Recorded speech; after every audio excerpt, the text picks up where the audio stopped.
अस्सलाम वालेकुम। वफाकी हुकूमत और वजारत दाखिला ने जो बेदखल किए थे अफगानी, वो आहिस्ता आहिस्ता पाकिस्तान के कैपिटल इस्लामाबाद तो अपनी जगह, रावलपिंडी अपनी जगह, लेकिन कराची में वो लौटना शुरू हो गए हैं। उनके यहाँ वापसी पर किसी को एतराज भी नजर नहीं आया और किसी ने इस पर आवाज भी बुलंद नहीं की। जो यहां से बेदखल किए गए अफगानी थे वो आहिस्ता आहिस्ता कराची में अपने डेरे जमाना शुरू हो गए हैं और उनकी वापसी हो चुकी है।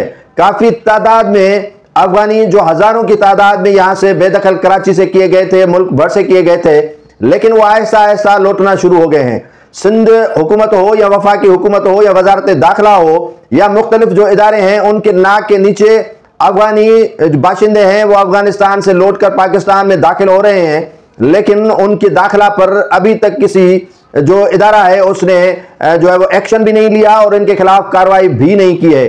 जो पहले से इनिशिएटिव लिए गए थे उन पर जैसे पानी फेर दिया गया हो, अभी दोबारा वो आबाद हो रहे हैं अफगानी, और बड़ी तादाद में, उससे भी कहीं दुगनी तादाद में अफगानी जो है वो पाकिस्तान आ रहे हैं और कराची सेटल हो रहे हैं। लेकिन इदारे हमारे इस पर मुकम्मल तौर पर खामोश नजर आ रहे हैं।